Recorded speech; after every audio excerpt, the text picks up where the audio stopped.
transformation is not just about that. Transformation is not about just putting people in the places that we think they should be there. Transformation is about, are you making money? Are you included in settings? Are you involved? Are you able to make a decision? Are you able to vote? If we say a business is going to have the scheme, the shared scheme for the business, or for employees to get shares in the business, who is going to be there to make a decision in that board to say we are going to do that? And through BEE codes that are specific to the sector, we will be able to achieve that. And Kevin spoke about the MEC codes. The MEC codes is for media and advertising. And I'm using that as an example because they knew that the generic codes are not working for them. They're too generic. They talk about things that are practical for them. They talk about things that are too wide to people that have a payroll of 5,000 people. I mean, the chairperson said you could have 2 people in the business and still make a revenue.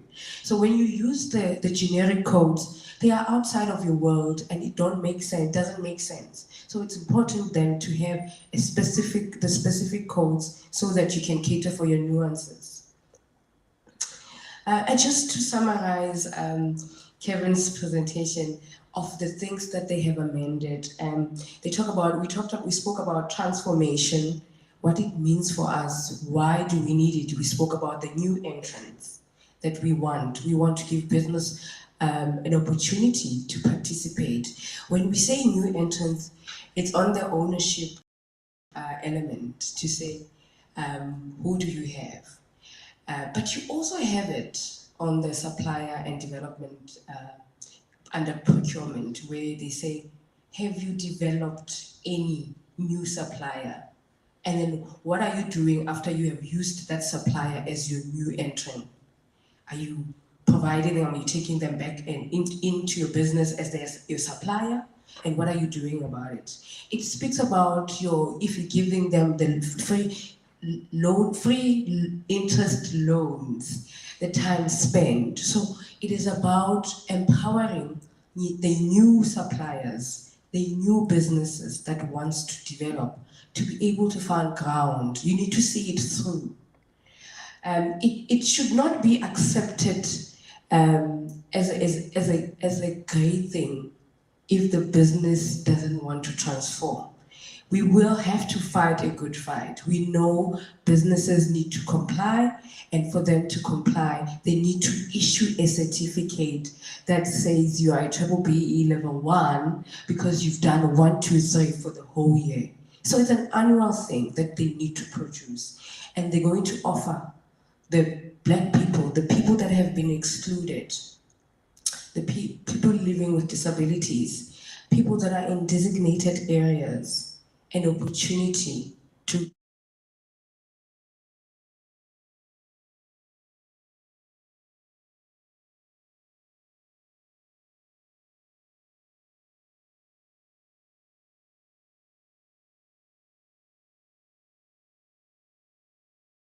I have given Lucia an opportunity.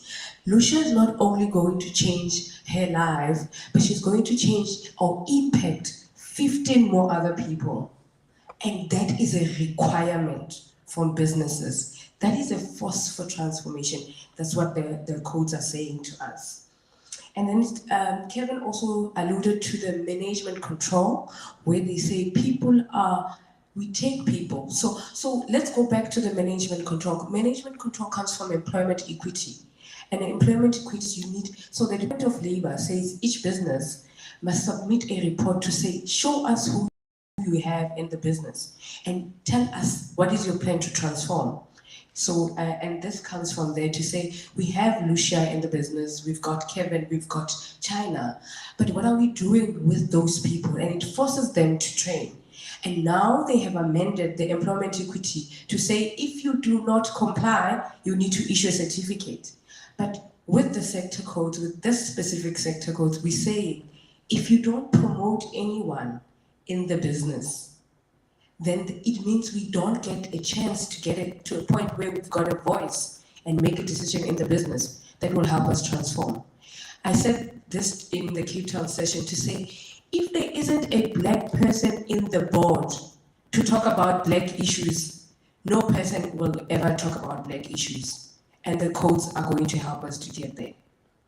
So the promotion is a very brilliant thing. I think what employment equity did for us is to say a lot of black people were then trained and they were stuck in the professional level. We call it the professional level.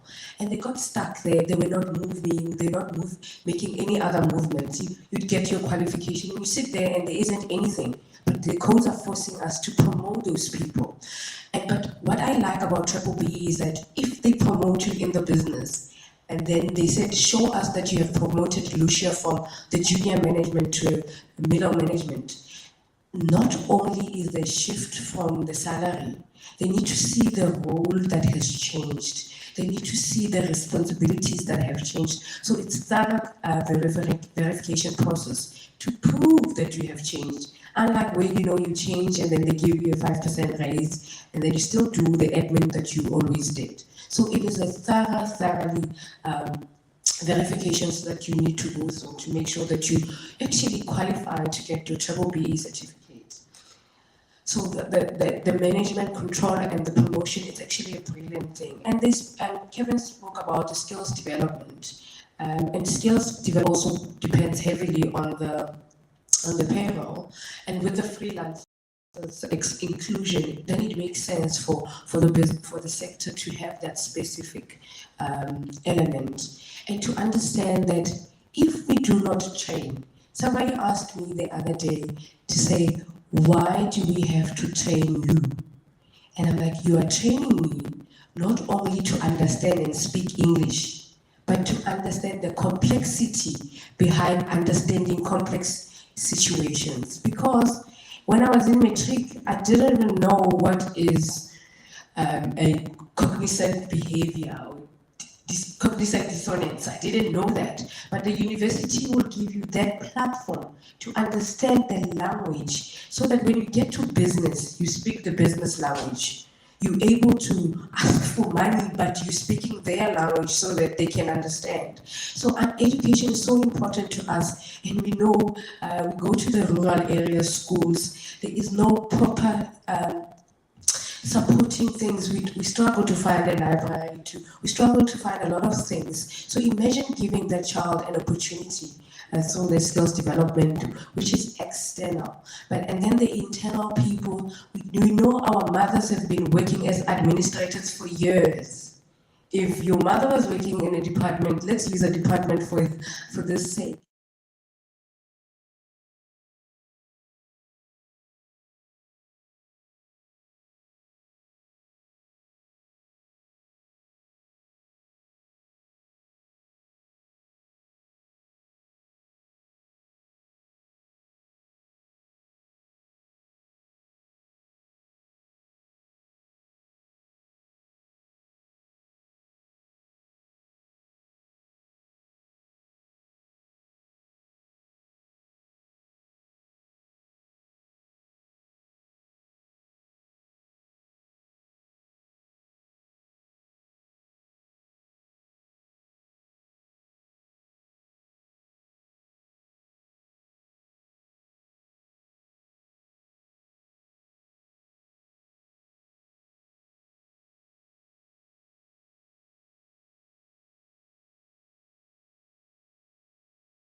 work. That's the first thing they are proud of. I don't know if you've seen advert for Bob advert. They have now somebody just walks in and talks about how they share their monies. At the bottom, if you can look at that advert, it says Avbov is a level 3 contributor. It's a big thing because businesses want to do business so that they can make more money. But in South Africa now, you need to have that certificate to be able to make business, to really collaborate with other businesses. So it's a big thing. It's like, it's a license to breathe. It's your lung as a business. And then I think I'm done. I covered everything. I should have covered everything. So I'm really excited about the codes. Happy to take questions. What we can do is we can take 3 questions and then give the panel a chance to really engage us or really give us answers of our questions. We've got 2 mics. The one is there and the other one is here.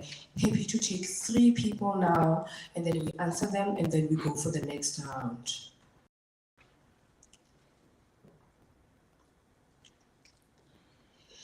We've got the gentleman here, we've got the lady there. I think whilst others are still thinking, I think, say you can come to this mic and ask your question. And then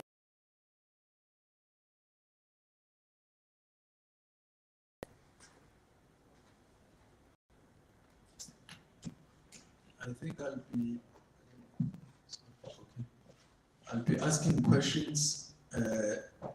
At the same time, I'll be commenting. So in my comment, you will find the questions, and then if it needs be. I arrived late, and my apologies. I know that our panelists, they are called transformation for thing that will need to be clarified.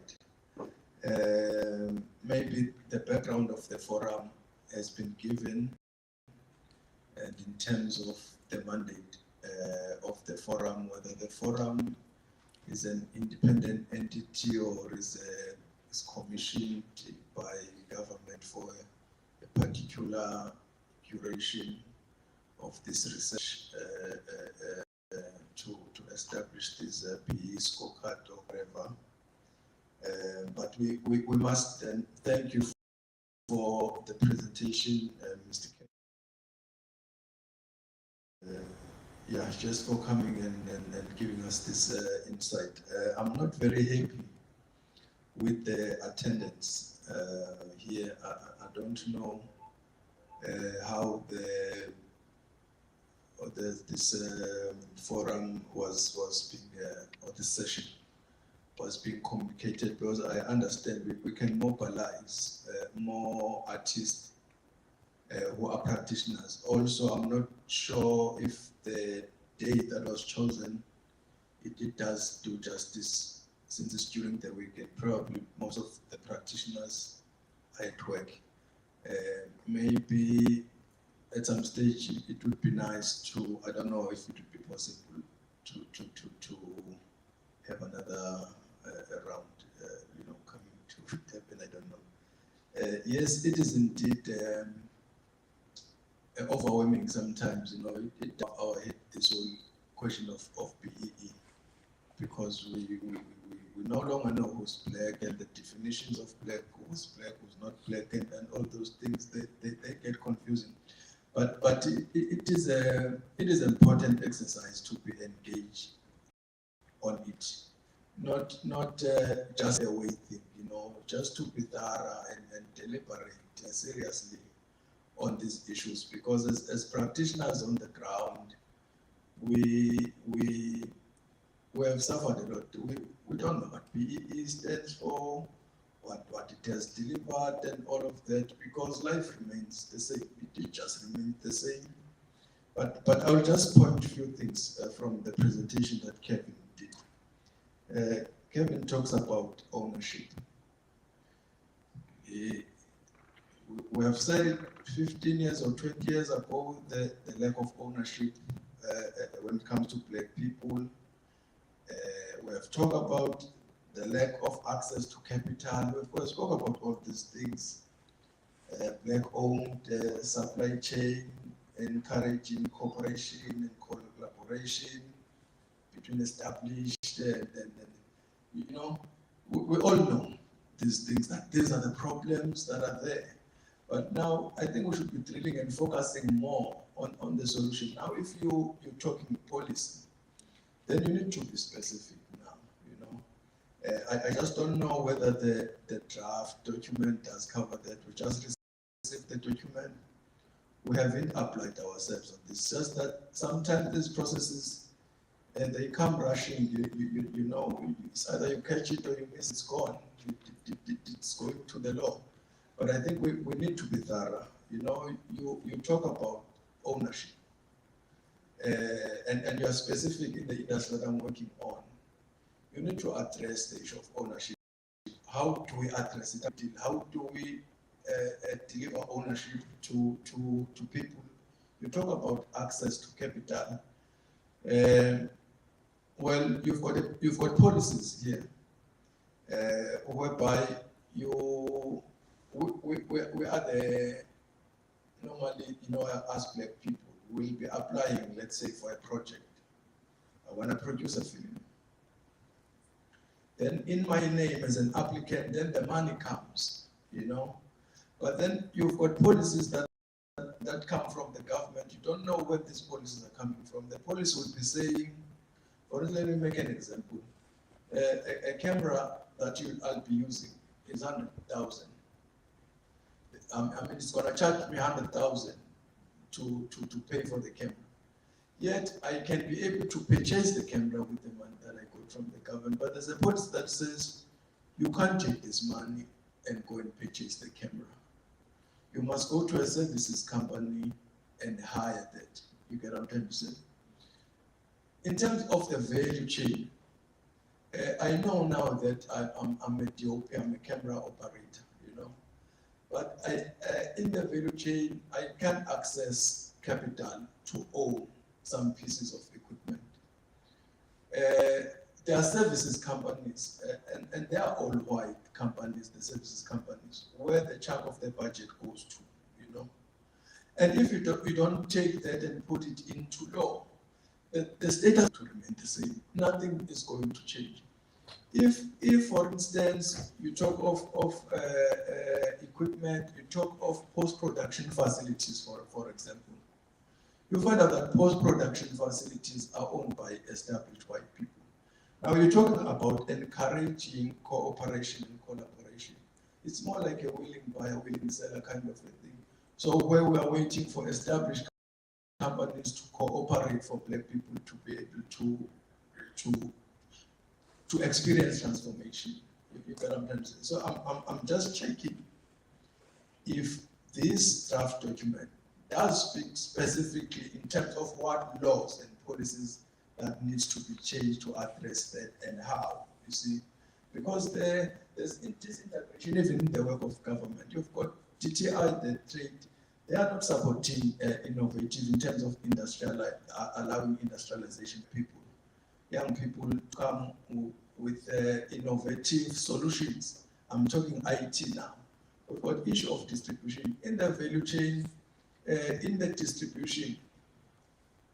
Where we're supposed to make money, we don't have black companies. Distribution companies are white companies. Insurancing and bond companies are white companies. You see, and I'm just checking if really we are drilling deeper into these things so that we come to policies that address these issues, you know, directly. You know, you're a young man, you are in the industry, you want to have a post-production studio where you have editing machine and sound recording, final mix and all. Where do you go to access money? Because if you don't change that landscape, it means you haven't begun to transform the industry, and we're just going to be revolving around the same axis, you know. So I'm just checking really, and that if we are going to be able to make meaningful contribution as an industry in KZN, and we're trying to be organized here, and I would really love if it's possible, to have another round of the session where the forum comes back here when we have engaged this document, and we'll tell you exactly as filmmakers how we see the industry being transformed. So I said I'm going to make a comment. In the comment, there are things that can be clarified as questions. So thank you. I apologize for taking long. Thank you.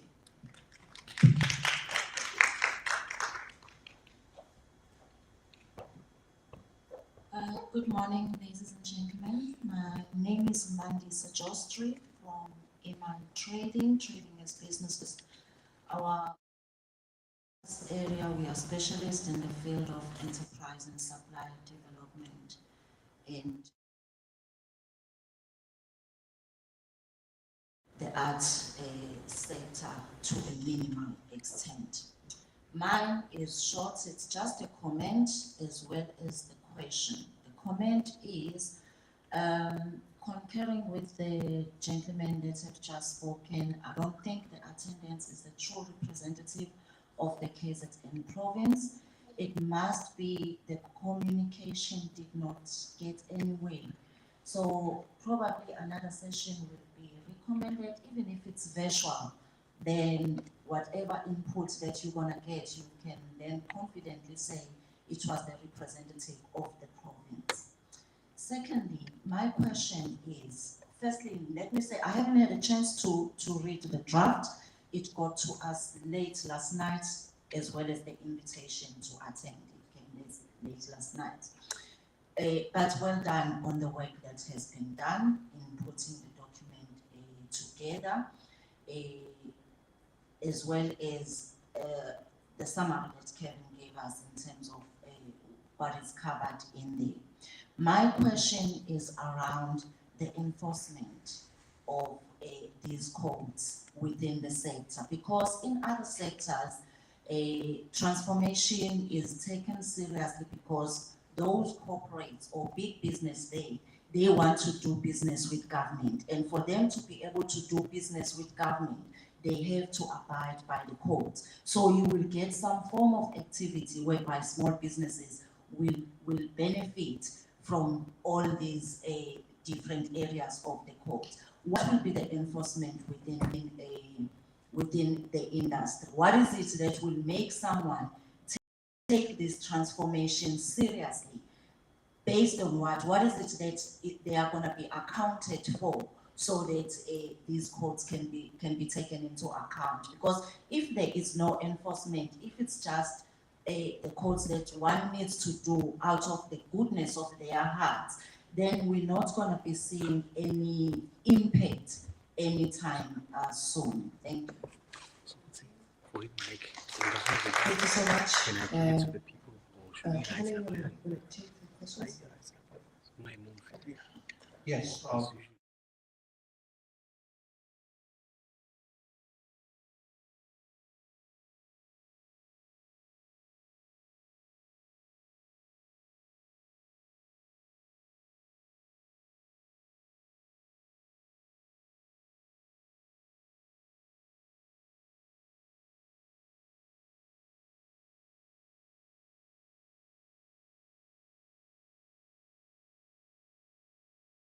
Draft, we're sharing it with the public, we're inviting input, and our intention is to publish it in the Government Gazette.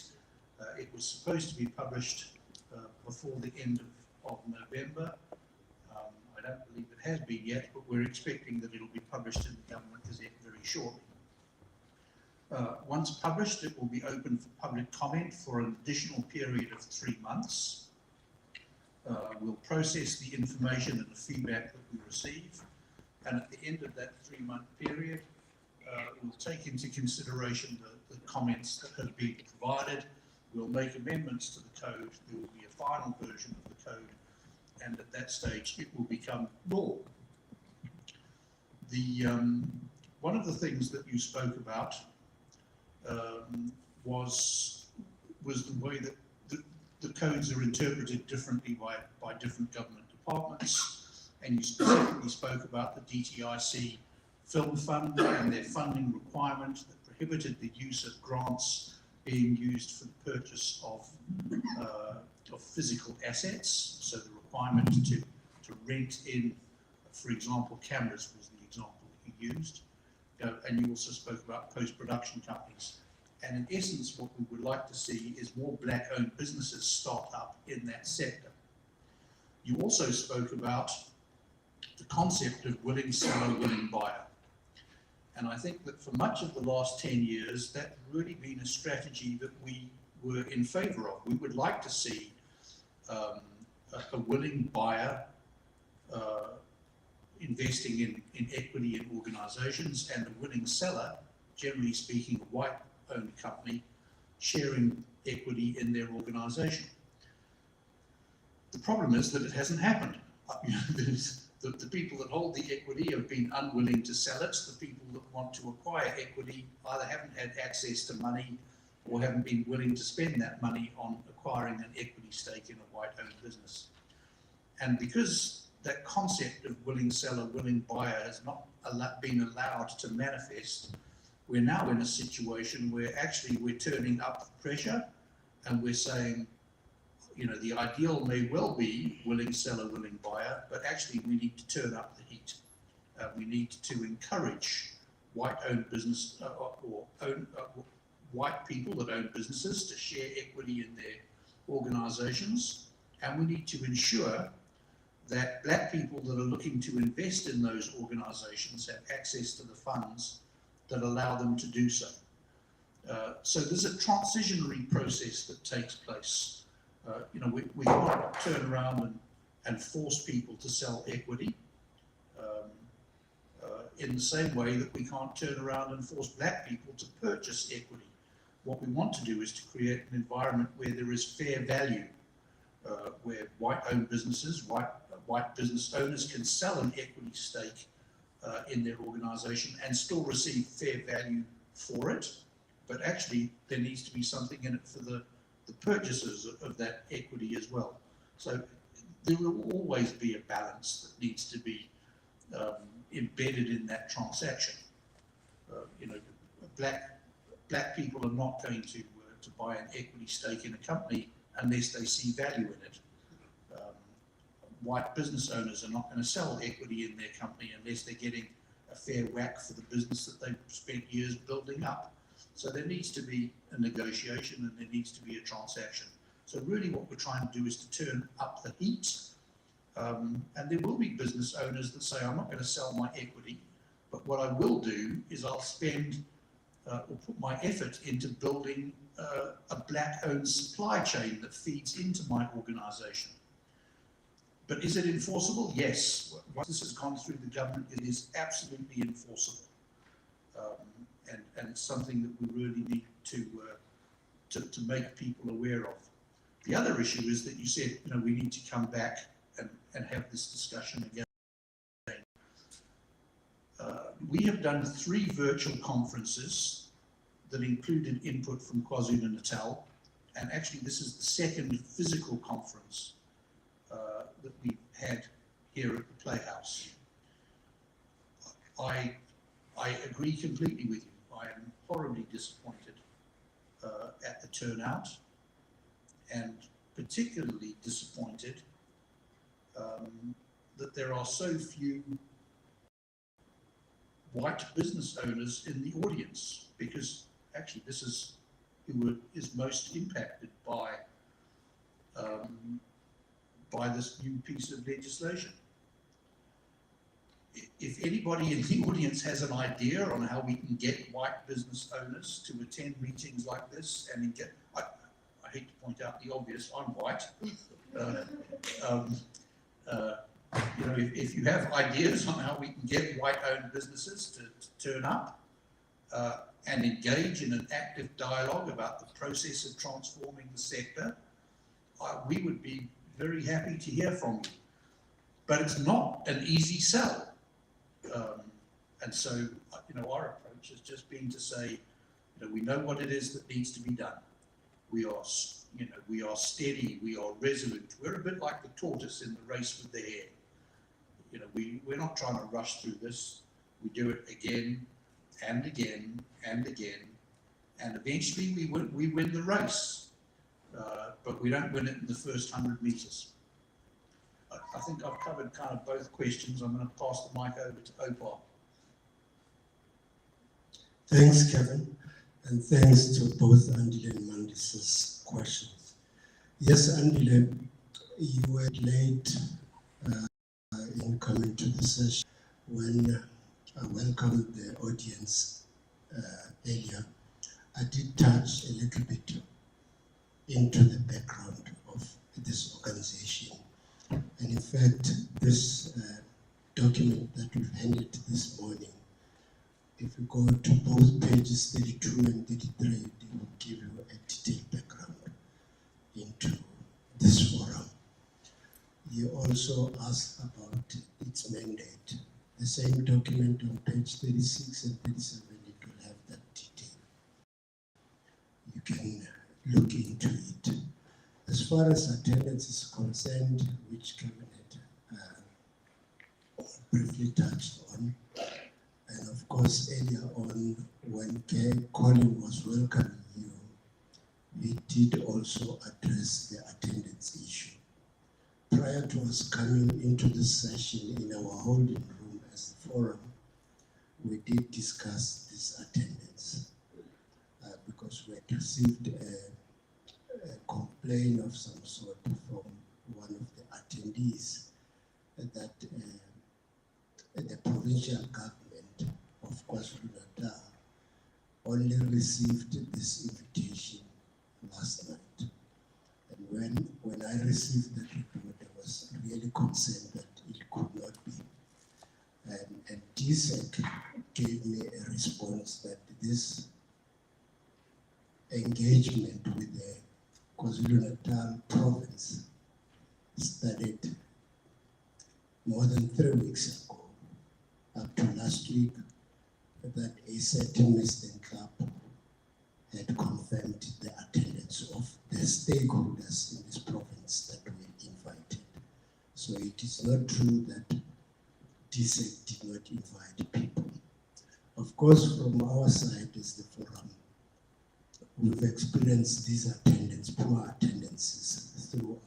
Kevin had mentioned the virtual webinars that we've done, 3 of them, with many inputs from this province. And in June and July of this year, 2022, we came to the same venue. We did a physical. Today it's the second virtual. Our sector, the event technical production services sector, it's not a huge sector. It's a very tiny and a minute sector. We've done so far about 8 sessions, and in all 8 sessions, only in Cape Town, that we had only 2 white companies attending. This document, it's a very radical document from other transformation charters that currently exist in the market.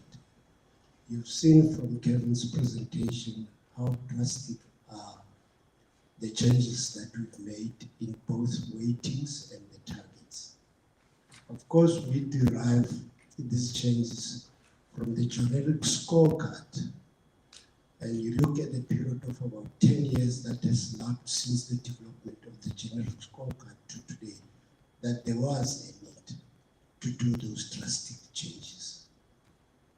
I also mentioned in my welcoming speech that since 1994, there hasn't been many changes, in particular in our sector and in the South African society in general.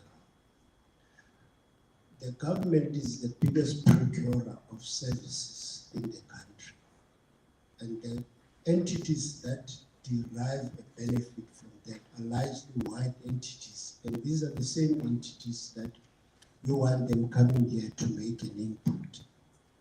We are aware of the many challenges that many of these white entities have challenged the government on the PE scorecard.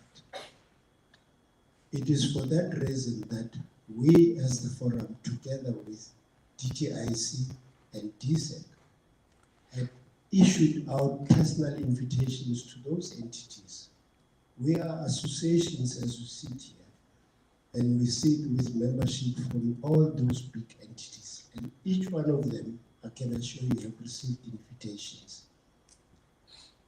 Many of them have not acknowledged receipt nor confirmed their attendance. So once we gazette this next year in March or April, it will probably become law 60 days or so after its gazetting, after receiving those inputs. It is only then that you will see these white entities coming out challenging the sector codes.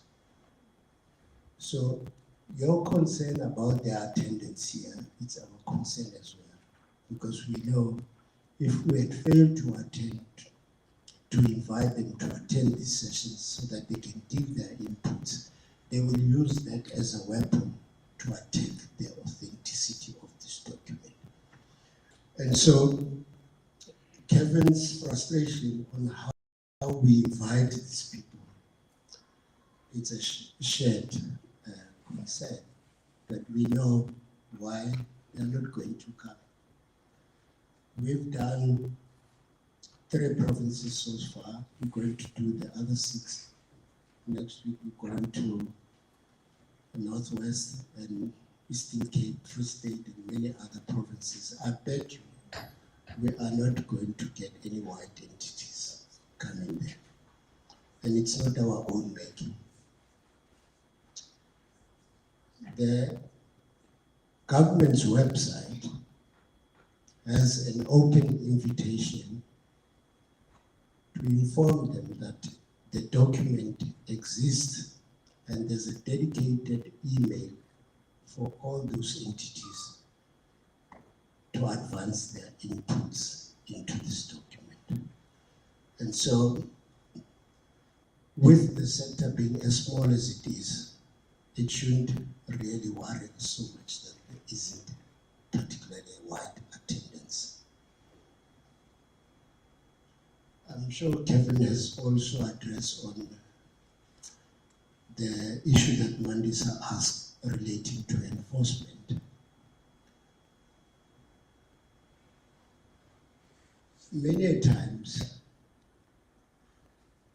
the people of South Africa do things that they want to see happening, that the government would assist in that regard.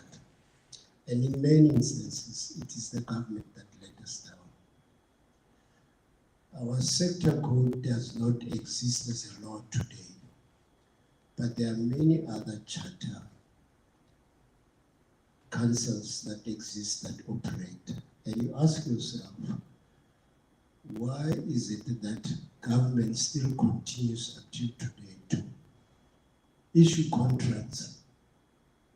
At times they are referred to as evergreen contracts to these entities who do not comply with all these requirements. The level 1, the ownership, supply development, they hardly comply with that. And once you introduce these sector codes, they all run away. But that does not stop us from developing these sector codes for our sector. Once the Charter Council for this sector is formed, it is this Charter Council that will do the evaluation and monitoring of reports that will be coming from these entities. And it's only then that the council can hold the government accountable for its failure to comply or enforce these entities to comply with the codes. I want to stop here. If there's anyone from the forum who wants to add. Leanne, thanks. Thank you very much, Chair. Yes, thank you very much, everyone, for your questions. I picked up from both of you, and I'm going to try and put it in a practical example to explain it to you. But in our first round of engagement, what came out very strongly and has already come out again in the questions today was, in a practical term, how do the smaller companies compete with the larger organizations in terms of tender? Am I correct? Okay, so what we have done is, since consulting with everybody through Joburg, Pretoria, through our Durban last time, and also through our hybrid formats that we had online, we got that question over and over again. How do the smaller companies compete with larger organizations for tenders?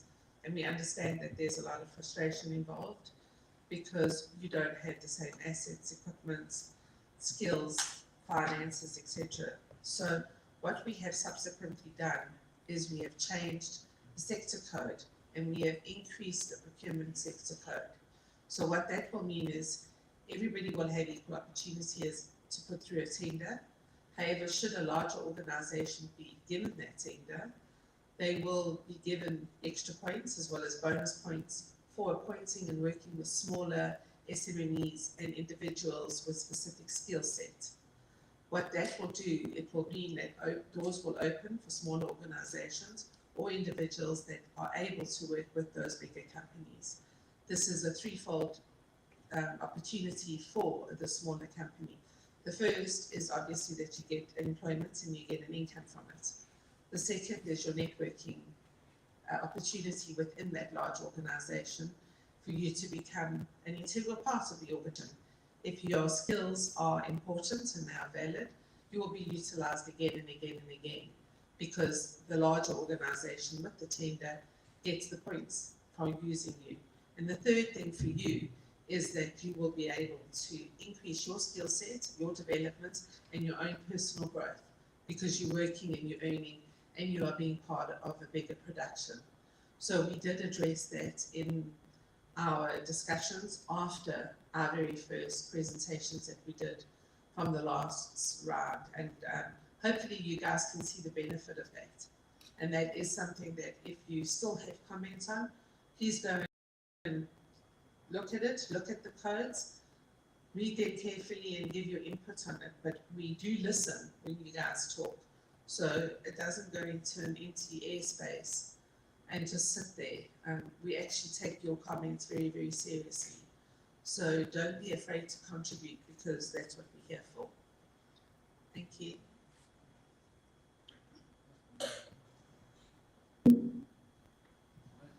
The same mic.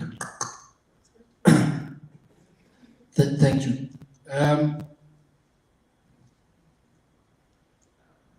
I just want to re-emphasize on what the chairperson raised, and I think Kevin touched it on.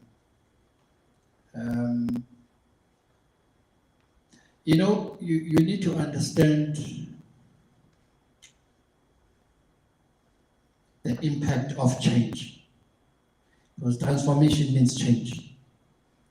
Now, if you change something that was making one person comfortable, is not going to dance in the same tune as you are.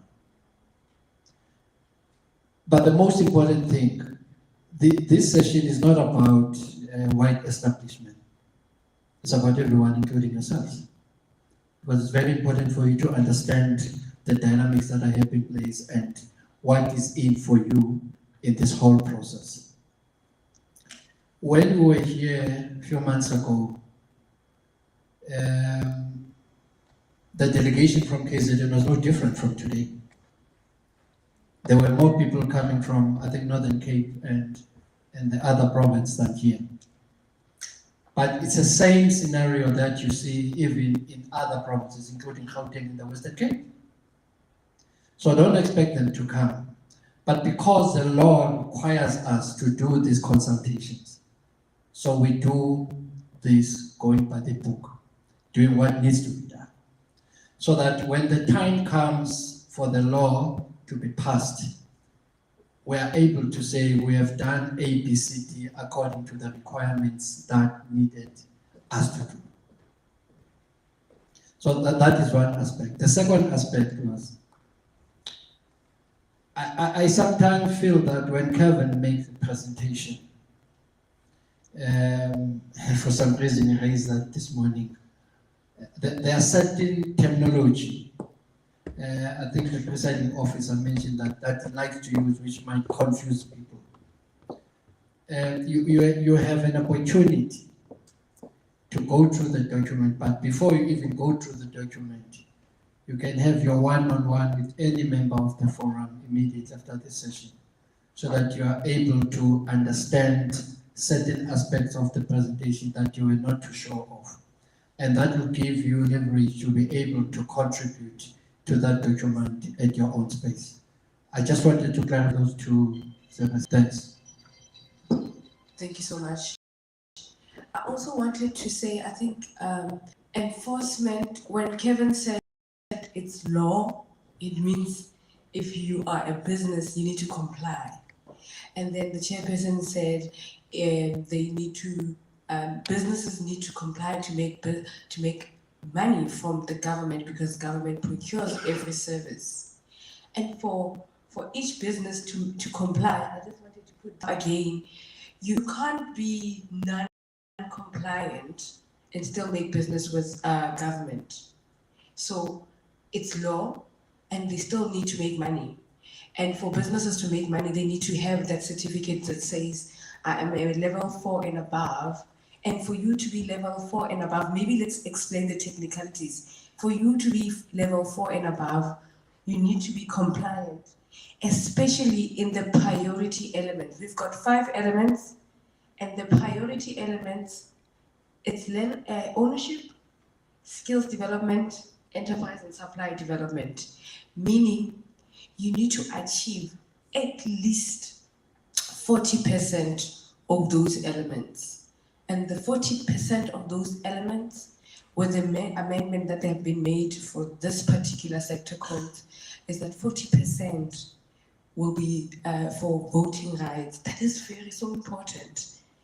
So if we understand the priority elements of this, of BBEE is broad-based Black economic empowerment. That's what BBEE means. And then it means, and Black means African, colored, and Indians. So ownership is so important. Because if you do not meet the minimum requirement, which is at least 40% of what you need to achieve, you are discounted a level. When we say discounted a level, it means when you are verified and you submit all the documents, and the documents are not compliant, you are not meeting the minimum, you lose a level. So let's say, for example, you've got a business that's making more than 50 million per annum, and it's not 100% Black owned. Let's say it's 40% white owned, and they need to bid for a tender, for a government tender. And when they submit, they need to be verified, right? They need to say we are a level 4. And for them to get to a level 4, they need to be compliant with this BBEE codes. And then they don't have enough Black people. Their ownership, they're lacking, and they were at level 4. They lose a level, they go to level 5. And they don't meet the minimum requirements for skills development. They're not only on level 5 now, they go to level 6. So those are 3 important major primary elements that they need to meet. So it's an opportunity for them to diversify and be inclusive of Black businesses. I'm not sure if when we say ownership, I think we talk about ownership, and ownership has other elements that you need to comply with, that they've got voting rights, they're supporting new entrants, you've got women, you've got people that are in designated areas. So it is comprising of that piece of work that actually is for Black people. Sorry, I was just going to jump in with 2 comments. The first, actually, Andile asked this question when he said, it's a little confusing who actually a Black person is in South Africa. So in terms of the definition within the Act, Black Africans, Indian and coloured people, and specifically Black Africans of South African heritage. So resided, or you were born in Zimbabwe, for example, very obviously you're a black African, but in terms of this particular act, well, and certain Chinese people. Yeah. Um, but yeah, so obviously if you come in from Zimbabwe, nobody's saying you're not a black African, but in terms of this particular act, you are not defined as a black African in terms of the BEE scorecard. We can talk lots here. We've been working on this for several years. I really need questions to come from the audience. Follow up. I think I can project from here. You can probably project, but we're trying to record everything, so please use the microphone. Whilst the gentleman is walking to the mic, I think I want to see if we've got more hands for question. Okay, you can go come closer here. So after the gentleman, we take another question. And then do we have another hand? Are we comfortable? Thank you. I don't seek to monopolize the platform. I thought it was just open for engagements. It's just a follow-up. The chairperson says this document is radical in terms of transformation. Now we need to clarify these things. So, Chief, can Menzi assist the mic so that we can hear him properly? I say, chairperson says this document is radical in terms of transformation, and I think we need to clarify that. I think there's a difference between economic empowerment, as you put it, and a radical economic transformation, and I think we need to separate these things. And let me make an example. For instance, you say in a tendering system, you are encouraging a white established company to work with a black emerging company through the scorecard of the BEE. And to me, that is not radical. It's just a condition of brushing the lion so that they can somehow comply in assisting the emerging black companies. The radical sense for me would be saying, because there's a lady that spoke about enforcing. You say when you're enforcing something so that it can happen, now you are being radical. For instance, if you've got a tender, this tender says we need to tender a service of a post-production facility for 3 years. And I'm a black company. I don't have a studio. I don't have capital to get a studio. It means that person has got advantage there. It's either they will decide, because it does not talk to us, this thing. It talks to them as a condition of trying to make them conform. They can take any black company, groom it within, under them, put it in their document and submit and get certificate and score and get the tender. But when you enforce, you say you are not going to get the tender unless you are working with a black company in a joint venture.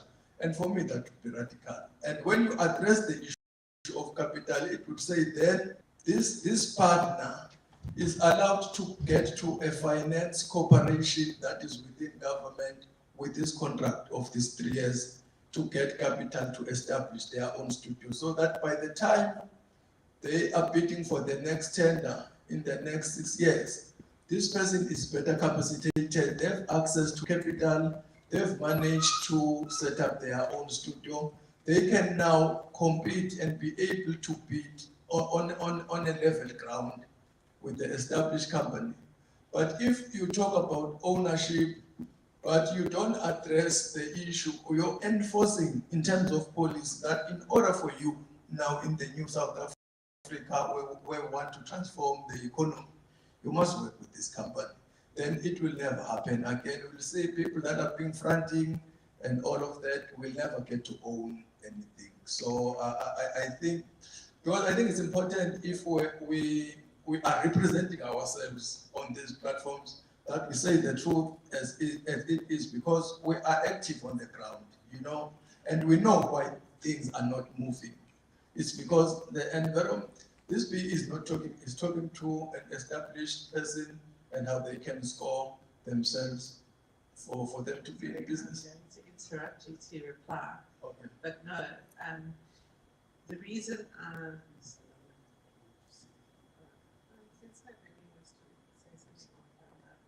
however, the reason or what I was saying in terms of working with people, one of the questions that came up in the previous discussions was, how do I as a small businessman compete with larger companies, and how do I get opportunities to work with big companies who have this tender?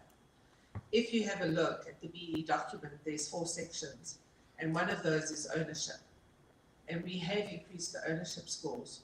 So if you're looking at ownership, in order to get a tender, no matter what the size of your organization, you have to have reached and complied with every one of those scores on an ownership level first. Once that is done, then you can go in and procure and work with smaller organizations with a specific skill set. So we have looked at every section, and it's the reason that we've looked at that is because of fronting. We are trying desperately to get away from fronting and for government and organizations to start working the proper way and the way it should be working, and that is equal opportunity. So the very first thing that you look at is ownership. Once ownership has been established, then we will look at procurement, and that is working and allowing smaller organizations to grow or individuals to show entrepreneurship. So I hope that is the fact that we have covered everything in totality. So I'm saying you are not addressing the issue of ownership. If you are saying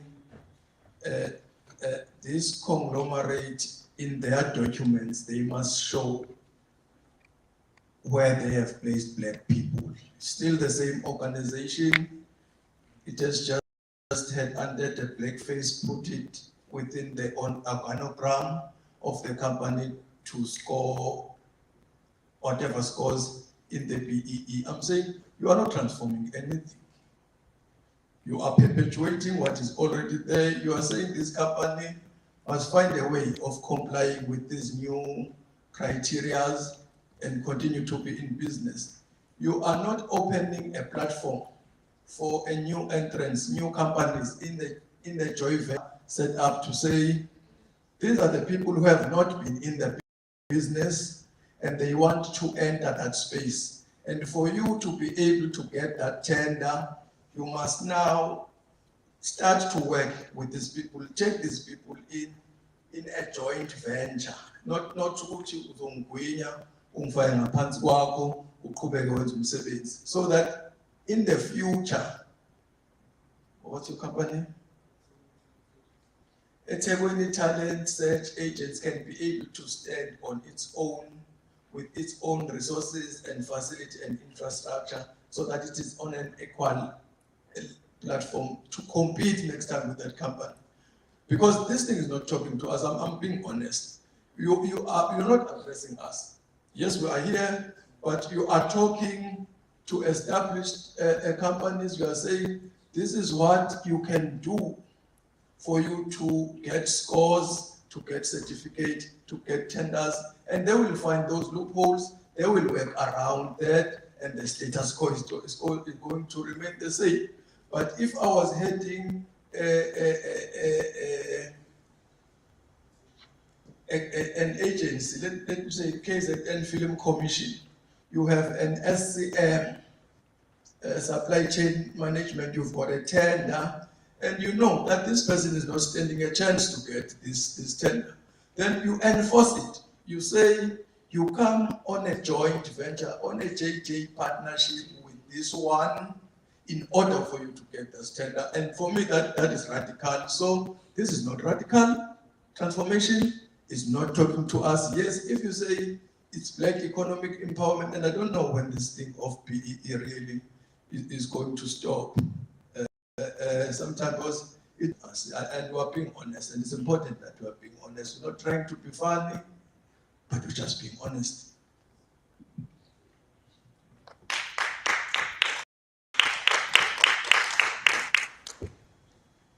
Thank you, Angela, for your comments.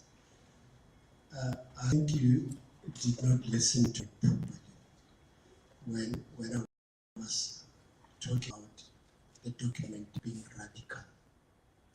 And I was very specific. I said we were very radical in that with regards to weightings and the targets that we've set. Very radical in many respects. If you look at what the other charters have done and look at also what the generic scorecard has done, we have moved very radical in terms of the weightings and the points that we've made there. And to a large extent, it's very radical in transformation.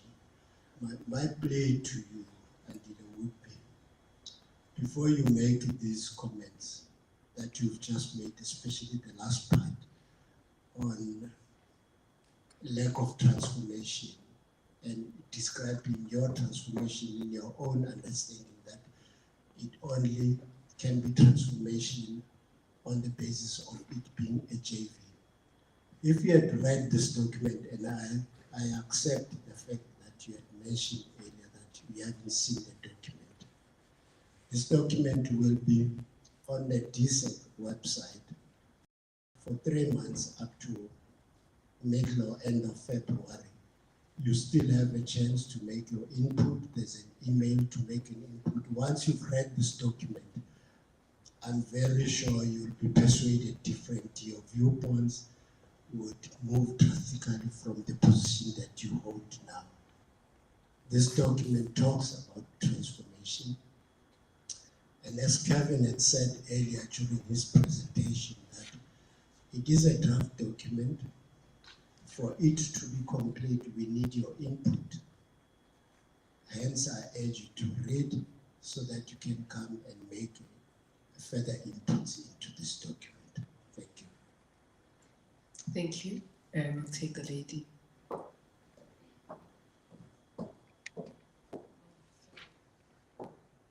Lindsay. The thing, the lady can still stand by where you're sitting.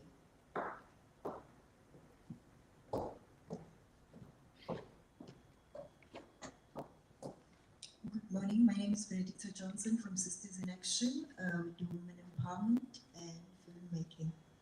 I would like to know, what tools are you using for evaluating and monitoring? And the second question was, how would you hold companies accountable? And the other one was, will there be a fine for people who are not complying? And the last one was, how would you speed up transformation, and how would you make sure that the beneficiaries benefit from this codes and the scorecard?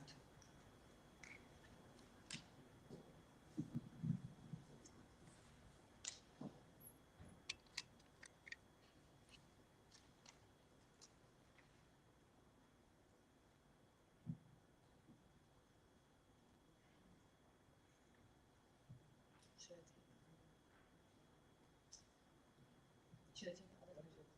That's the only question. That's the only question we have. Okay, there's a question.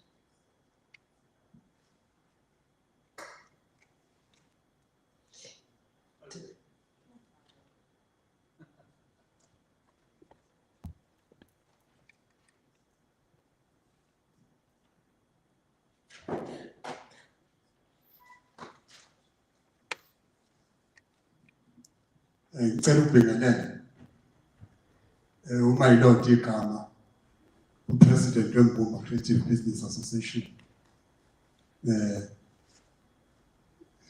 Ngiyakuzwa kuwamfethu thinte into ebalulekile.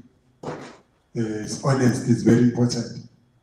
Lento kimi ikhuluma nge-radical economic transformation, which let us make money now as a black person, because we understand where we're coming from. So my question, Mr. President,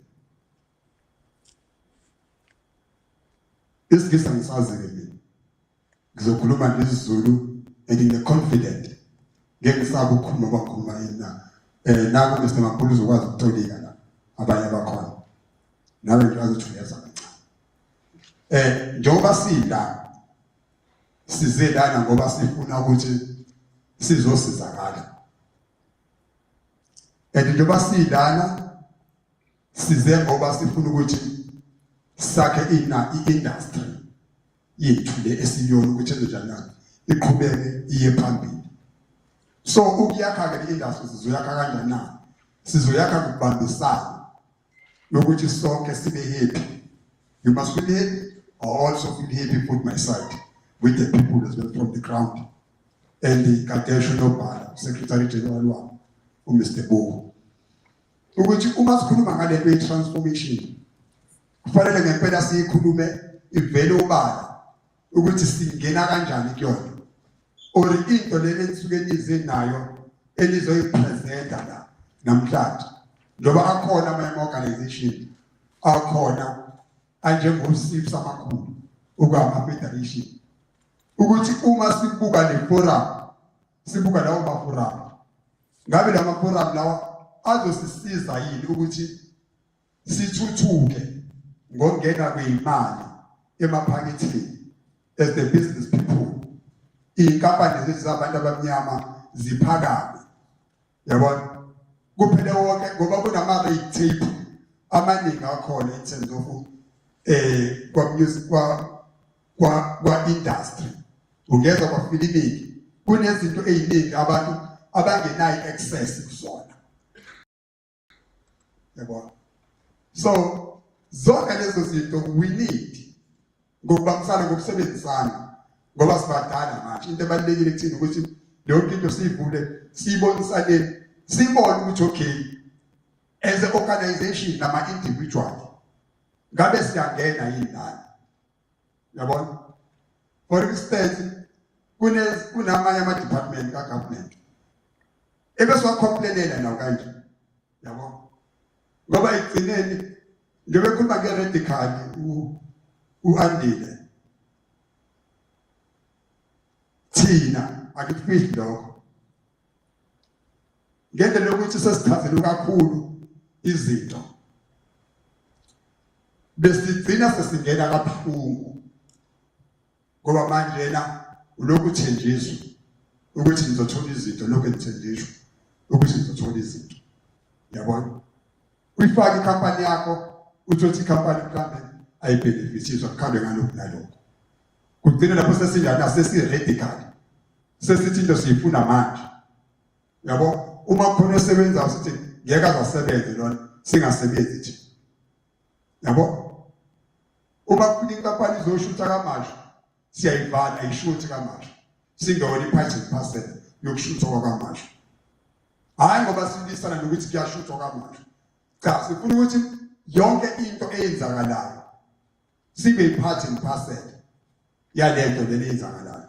So we wish ukuthi that document ezopresenta namhlanje and esipresentiwe sibhaliwe ekufanele sifake ama-input.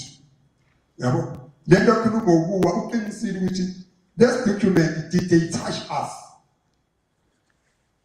as a young people on a company encane osaphakama ukuthi sizombona yini esisuka phansi ebaphezulu amen azenzela ibanga akhule even ngokwesikini ngoba today ngibasizela ngicabanga sizokhuluma akekho umuntu ofana asabe lokukhuluma because we are talking nobody is swearing one another. We are here to build in the industry, the filming industry. Even if we are passed away, but we make sure which the industry is in the ilungile. Not when we sugarcoat. Singa sugarcoat. Let us speak about ministers together. Nobody is putting the politics, but we're talking about the industry, which is how can we build the industry? Mm-hmm. Thank you so much. Okay. Thank you so much. Thank you for your question. The panel will answer the two questions or many questions.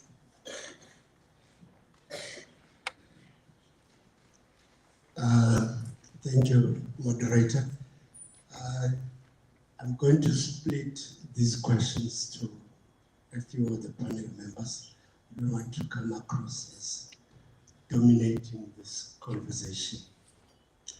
And let me rephrase them so that it becomes easier for people to answer. The first question from the lady sitting up front here was, what tools are used to evaluate and monitor? She also asked about fines that are imposed on transgressors of this, and how do entities benefit from the scorecard? Those are the three questions from her, and I think I should, that's Lucia, yes. Is there anyone who wants to respond? I've just, I think I need to speak, because otherwise I'll just and be of course, before you answer, the last question from my lord, a large part of it, of course, was a comment. And in closing up that comment, he said, how do we build this industry? That's the 4 questions. We'll take some of them, I guess, unless if you want me to respond to all of them. I think to respond as a collective, one has to understand, and I feel your pain, sir. You know, and I sit my colleague on the tourism side. You know, the tourism history just closed for nominations for the tourism council.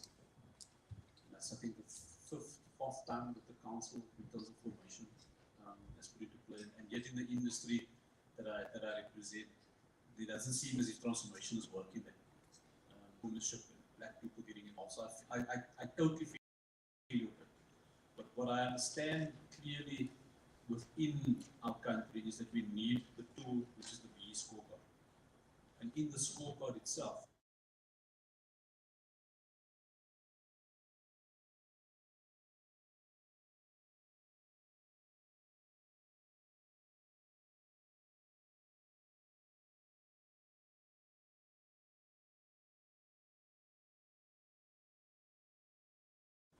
I think the rationale for us being here is that if we don't, as a collective, because each of us here don't work for government, we work in private sector, we work within associations, and that's the tool that we use.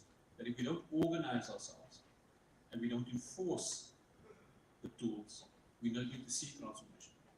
So the pressure that we need to exert within the process is your comments are valid and the frank conversation is required. Because through implementation, we'll see that. Now, if you talk to me to purely tourism, it's taken us, what, 11 years to see some movement in that transformation that takes place. The challenge that we sit with is, yours is one that is felt across every other sector. Speak to anybody in construction. Construction will tell you that there's a paragraph that says, when you are awarded the work, 30% of that work has to.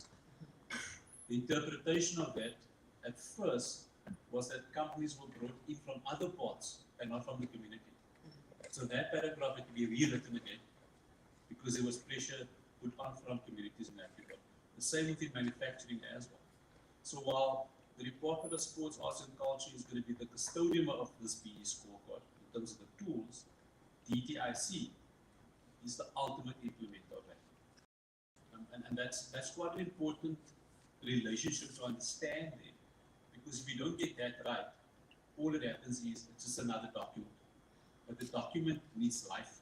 All of us here give the document life through driving that PE process in that regard. So what you need to be clear about this process is that for the eventing industry, this is probably the most important tool that you're ever going to have, because it enforces the players and it enforces government.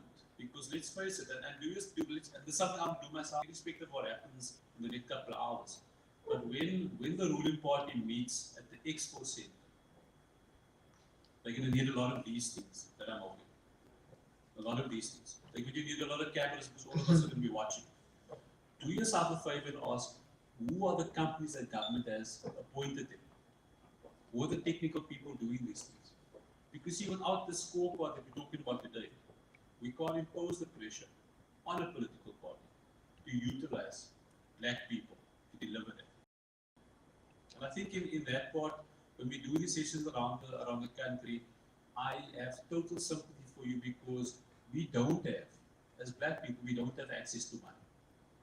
As black people who have worked in this industry, we don't have access to own things. So when we do an application to a Netflix as a simple example, a big company gets that.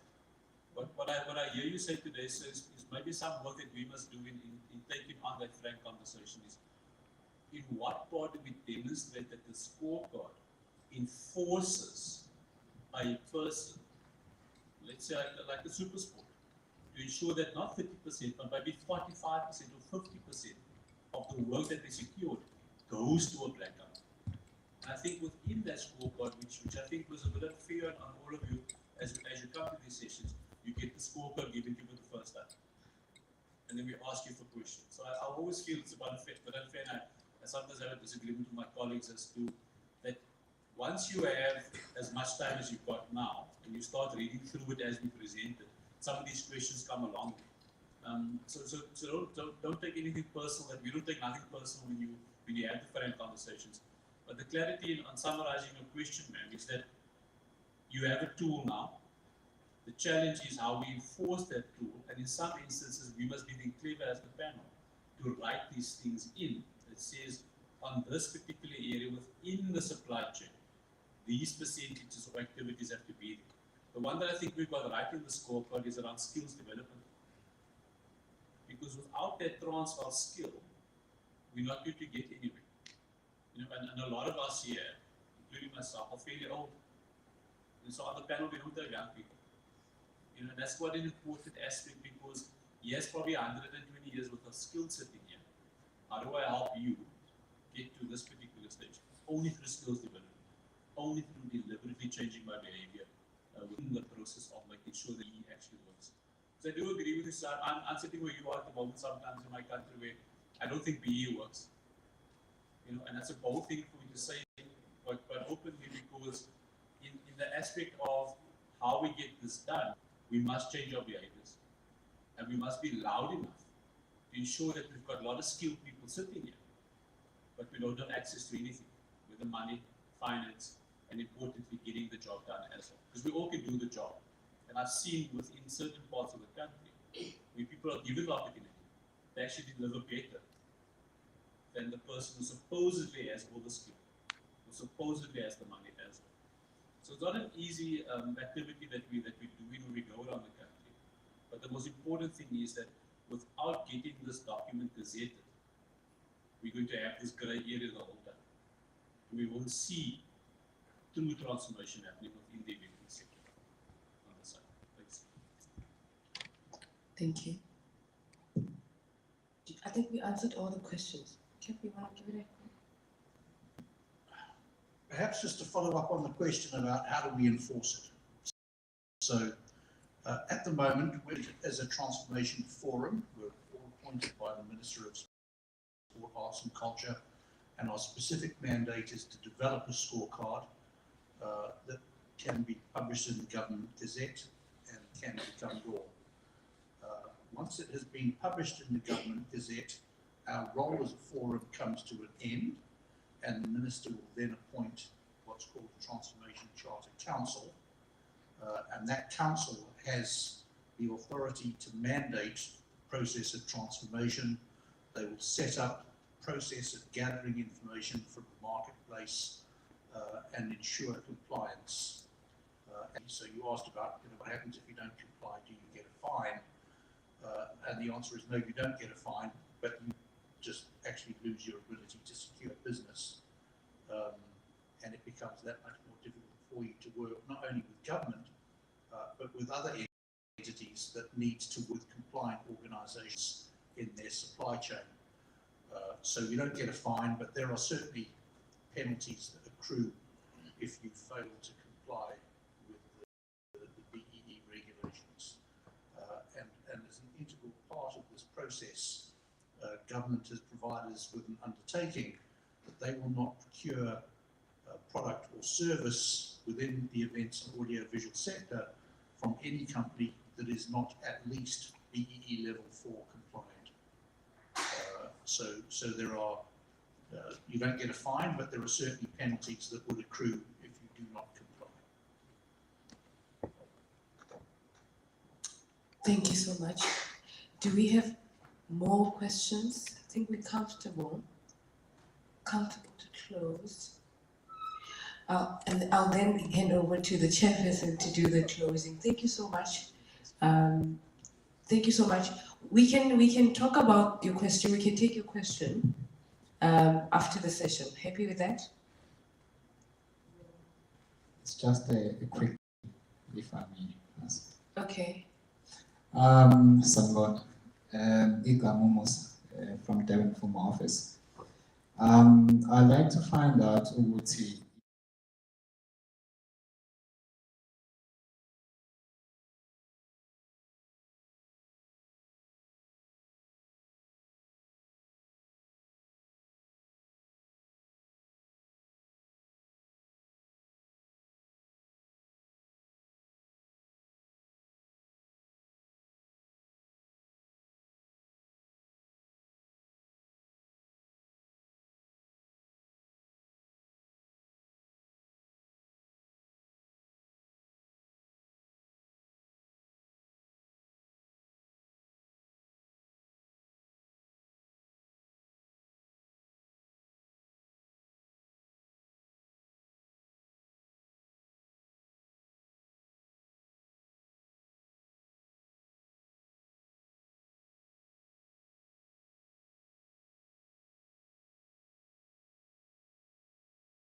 Your other colleagues to get the information. Thank you so much for your time. And the former members will still be here for any other questions, concerns, and I'll hand over to the chairperson to close. Thank you so much.